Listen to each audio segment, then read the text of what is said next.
अरे ये समधी काए जी इत्या तो चल हट।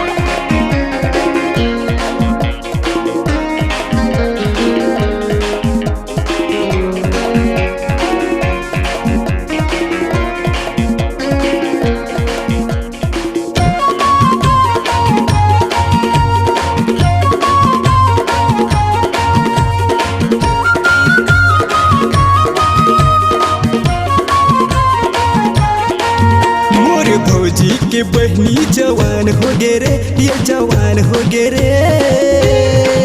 मोरे भौजी के बहनी जवान हो गे रे, ये तो तारी ऊपर ले सनान हो गे रे, ये तो चारों मुड़ा ले सनान हो गे रे।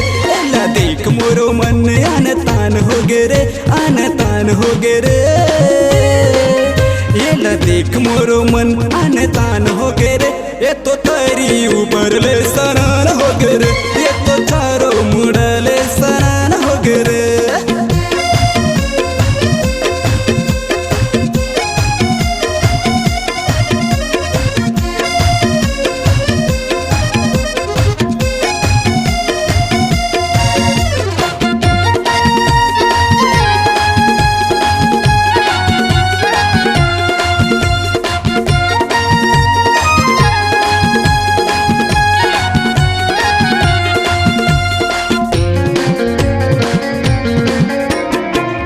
फुले गाल होगे चेहरा कमान, कन्हा के आवत ले और मेरे बाल। फुले फुले गाल होगे चेहरा कमान, कन्हा के आवत ले और मेरे बाल। फुले फुले गाल होगे चेहरा कमान, कन्हा के आवत ले और मेरे बाल। पातर है कन्हा रे हिरनी के चाल, समधिन के फैशन में हो गे हलाल। ए समधी काए जी चलबो का कहाँ? एला लेके भागे के पलान हो गे रे, ये पलान हो गे रे।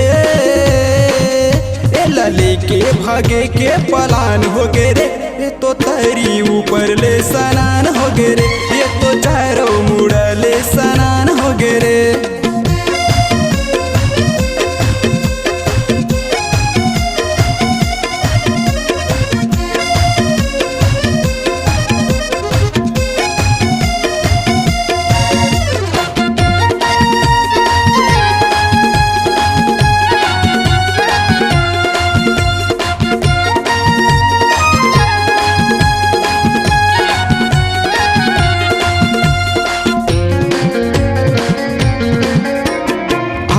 न समधिन वो झन तैला जा, मोर संग मन भर के ले मजा। आना आना समधिन वो झन तैला जा, मोर संग मन भर के ले मजा। आना आना समधिन वो झन तैला जा, मोर संग मन भर के ले मजा। डीजे वाले भैया बने डीजे ला बजा, भौजी के बहनी ला कस के नचा। ए समधिन का होगे जी कैसे लागे? मजा आगे। हमर दोनों के माया में डम्फान हो गे रे, ये डम्फान हो गे रे। हमर दोनों के माया में डम्फान हो गे रे, मोरे भौजी के बहनी सनान हो गे रे, ये तो चारों मुड़ा ले सनान हो गे रे। एला देख मोरो मन आन तान हो गे रे, आन तान हो गे रे। एला देख मोरो मन आन तान हो गे रे, ये तो तारी ऊपर ले सनान हो